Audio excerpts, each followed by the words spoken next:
다 함께 사도신경 하심으로 2026년 4월 27일 월요일 새벽기도에 하나님께 올려드리겠습니다. 전능하사 천지를 만드신 하나님 아버지를 내가 믿사오며 그 외아들 우리 주 예수 그리스도를 믿사오니 이는 성령으로 잉태하사 동정녀 마리아에게 나시고 본디오 빌라도에게 고난을 받으사 십자가에 못 박혀 죽으시고 장사한 지 사흘 만에 죽은 자 가운데서 다시 살아나시며 하늘에 오르사 전능하신 하나님 우편에 앉아 계시다가 저리로서 산자와 죽은 자를 심판하러 오시리라. 성령을 믿사오며 거룩한 공예와 성도가 서로 교통하는 것과 죄를 사하여 주시는 것과 몸이 다시 사는 것과 영원히 사는 것을 믿사옵나이다. 아멘. 찬송가 380장 찬송하시겠습니다.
세상 살아갈 때 주를 더욱 사랑합니다. 밝고 빛난 천국에 나의 영혼 들어가겠네. 날마다 주를 찬송하겠네. 주의 사랑 줄로서 나를 굳게 잡아 매소서.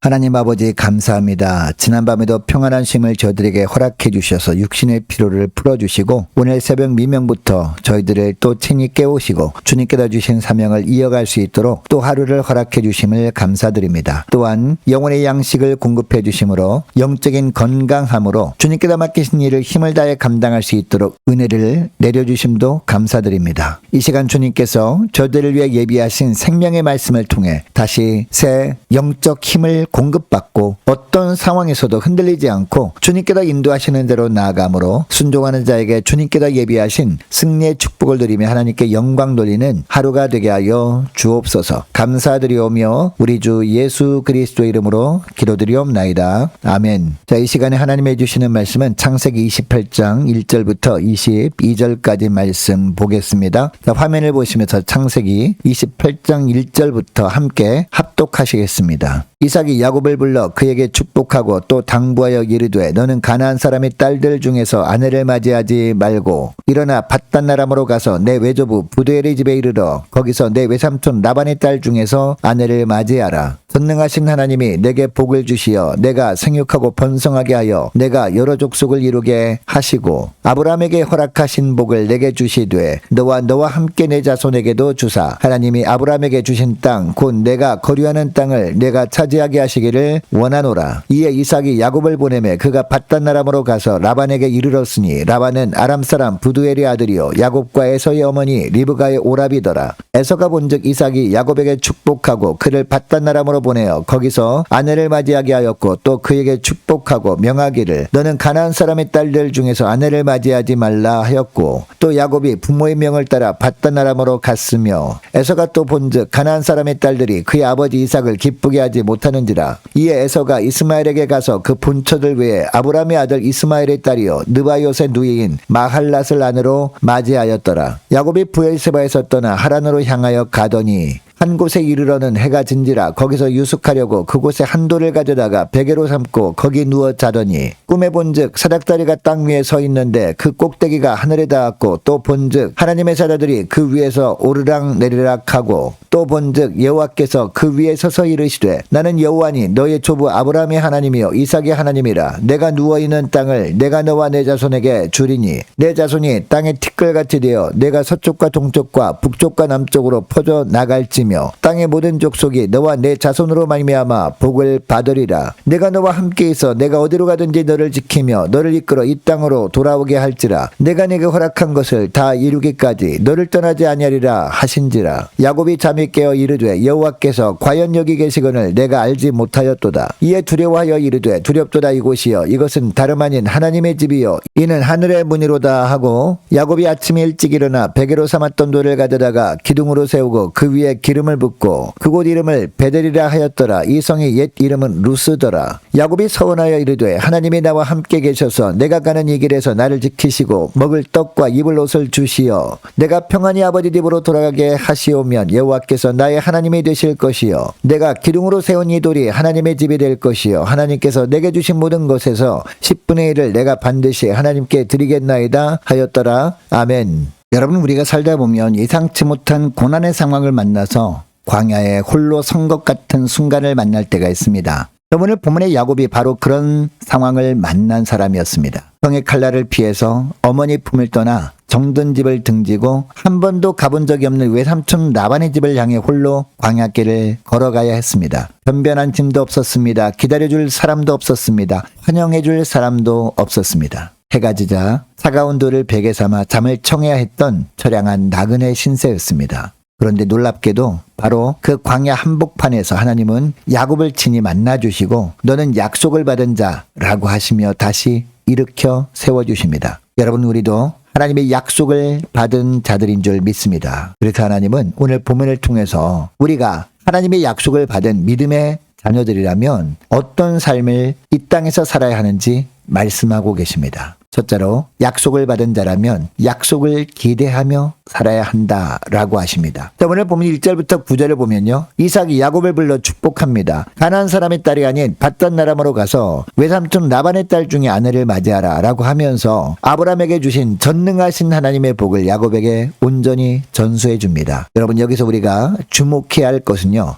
야곱의 처지입니다. 그는 형의 분노를 피해 떠나는 도망자 신세였습니다. 손에는 아무것도 없는 빈손이었습니다. 그러나 가슴 깊이 품고 떠난 것이 바로 하나님의 약속이었습니다. 반면 형에서는 장자권을 팥죽 한 그릇에 팔아넘길 만큼 약속을 가볍게 여겼던 사람이었습니다. 가나안 사람의 딸들과 결혼할 정도로 언약 백성다운 삶도 살지 못한 사람이었습니다. 겉으로는 모든 것을 가진 것 같았지만 정작 약속에 대한 기대를 잃어버린 사람이었습니다. 약속을 받은 자와 약속을 가볍게 여기는 자의 차이가 바로 여기에 있습니다. 야곱은 빈손이었지만 약속에 대한 기대로 가슴이 가득 차 있었습니다. 반면에 에서는 모든 것을 가진 것 같았지만 약속에 대한 기대가 전혀 없었습니다. 여러분, 우리는 어떻습니까? 우리는 예수 그리스도의 십자가 보혈로 하늘의 복을 이어받은 언약의 자녀들입니다. 그렇다면 세상의 헛된 가치관이나 육신의 정욕과 적당히 타협해서는 안 될 것입니다. 비록 우리의 현실이 홀로 걷는 광야길처럼 막막해 보일지라도 우리를 거룩한 백성으로 부르신 하나님의 신실하심을 굳게 믿고 기대하면서 거룩한 순종의 발걸음을 내디뎌야 할 줄 믿습니다. 환경만 바라보면서 낙심하지 마시고 약속하신 그 하나님의 그 약속을 바라보면서 그 약속을 기대하며 사시는 저와 여러분 되시기를 축복합니다. 둘째로 약속을 받은 자라면 주신 약속에 감사하며 사는 겁니다. 자, 10절부터 보면요. 야곱은 형의 보복을 피해서 하란으로 길을 떠납니다. 해가 지자 그곳에 한 돌을 가져다가 베개 삼아 유숙합니다. 여러분, 여기서 말하는 유숙은요, 나그네가 자기 겉옷으로 몸을 덮고 밤을 지새우는 것을 말합니다. 가족도 친구도 따뜻한 잠자리도 없는 처량한 모습이었습니다. 그런데 바로 그 외로운 광야 한복판에서 야곱은 꿈을 꿉니다. 꿈속에 사닥다리가 하늘과 땅에 닿아 있었습니다. 그리고 그 위로 하나님의 사자들이 오르락내리락 하고 있었습니다. 그 위에 여호와 하나님께서 친히 서 계신 그런 신비한 꿈이었습니다. 여러분, 사닥다리가 정확히 무엇을 의미하는지는 그리 중요하지 않습니다.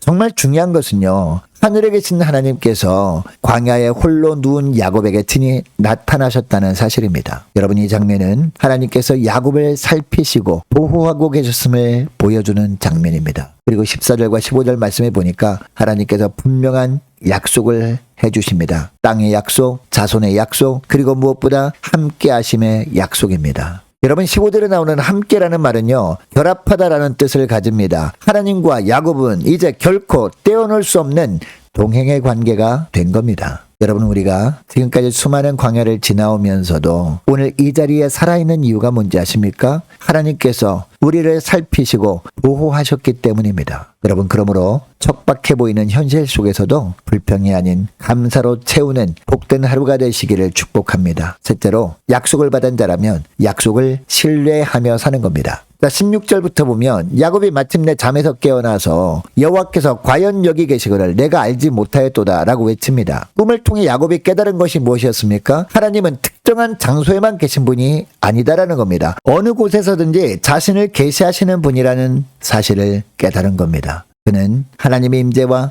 위대하심의 거룩한 두려움에 사로잡혀서 이것은 다름 아닌 하나님의 집이요 이는 하늘의 문이로다 라고 고백합니다. 그리고 돌베개를 기둥 삼아 그 위에 기름을 붓고 그곳을 베델 곧 하나님의 집이라고 부릅니다. 그리고 야곱이 하나님께 서원을 하는데, 하나님이 나와 함께 계셔서 이 길에서 나를 지키시고 먹을 떡과 입을 옷을 주시어 평안히 아버지 집으로 돌아가게 하시면 여호와께서 나의 하나님이 되실 것이요 10의 1조를 드리겠나이다 라는 서원을 합니다. 하나님이 일방적인 약속을 이미 해주셨습니다. 자, 그런데 마치 조건을 거는 듯한 그런 서원을 하고 있습니다. 여러분, 여기서 우리는 야곱의 인간적인 연약함을 볼 수 있습니다. 그런 하나님은 이렇게 연약한 야곱을 끝까지 사랑하셔서 결국 그 약속을 모두 이루어 주십니다. 여러분, 하나님은 이처럼 우리 연약함 때문에 약속을 거두시는 분이 아니십니다. 우리의 부족한 신뢰에도 불구하고 끝까지 신실하게 약속을 지키시고 이루어 가시는 분이심을 오늘 본문은 우리에게 보여주고 있습니다.